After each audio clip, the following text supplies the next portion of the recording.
for all of the people who have concerns about this, especially on the right, look at the size. This is the Democrats. This is us.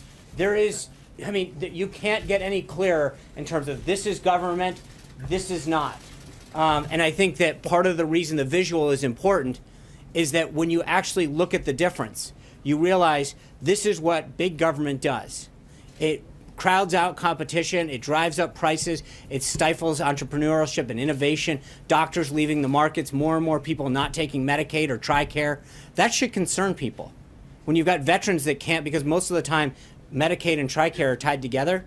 So when you have those systems not accepted by doctors, that means the lowest of the people on the low income scale and people who have served our country have fewer and fewer choices. That alone should be a problem and concerning for many people. But the premium spikes are another problem because, again, even if you're in the exchange, now you're seeing over and over again that happen. You're also seeing young people decide that they'd rather just pay a penalty because the cost of those basic programs is out of reach for a lot of young people who are just entering the job market. But again, I think the greatest illustration of the differences in the approaches is that size. Our bill, which is a tenth of the size, does repeal and replace in what their bill just did in massive government bureaucracy. And that is a big difference.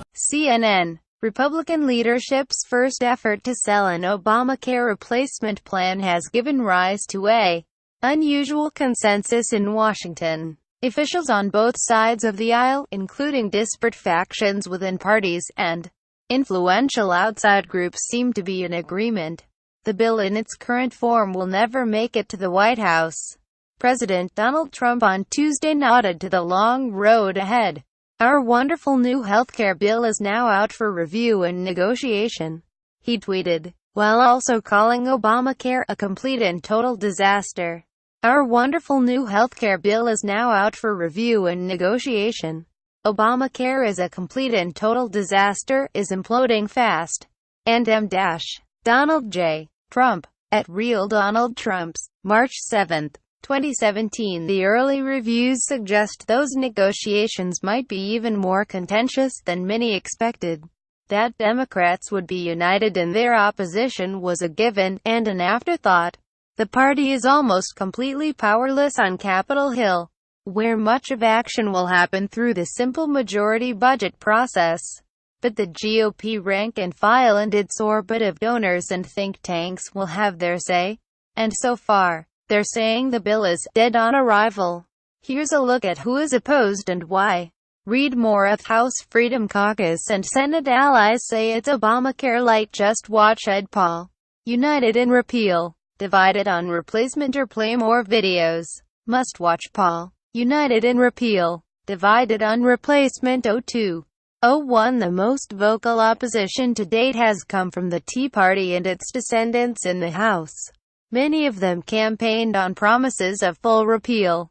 But the bill on the table right now is closer to a restructuring than eliminating Obamacare, though it would scrap the current mandate.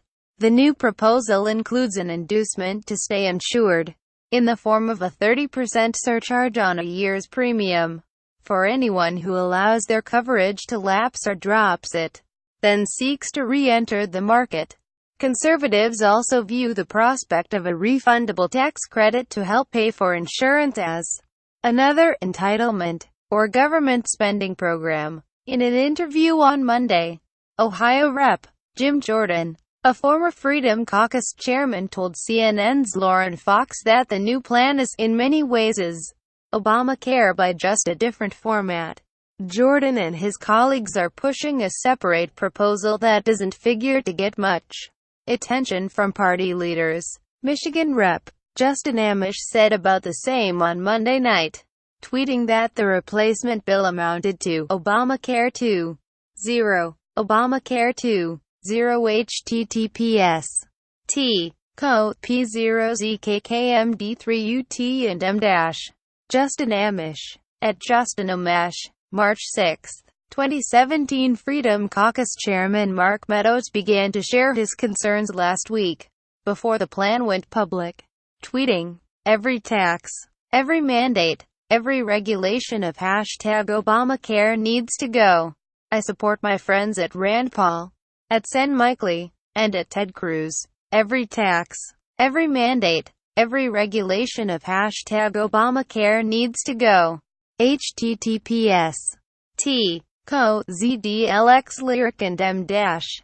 Mark Meadows. At Reap Mark Meadows. February 28, 2017. On Monday, he published an op-ed with Sen. Rand Paul calling on GOP leadership to move forward with a clean repeal, effectively detaching the debate over a replacement bill from a vote to strike down Obamacare. Paul on Tuesday unleashed a string of complaints, doubling down on his assertion that the plan is not fundamentally different from the current law, but Obamacare light. It keeps Obamacare subsidies, he tweeted, but renames them refundable credits. It keeps Obamacare subsidies but renames them and QUOT, refundable credits, and QUOT, and mdash. Senator Rand Paul. At Rand Paul. March 7, 2017. A larger group of House fiscal conservatives, the Republican Study Committee, has similar misgivings. In a staff memo obtained from a GOP source, the RSC cites among its major concerns the creation of a Republican welfare entitlement in the form of the proposed refundable tax credits, writing checks to individuals to purchase insurances.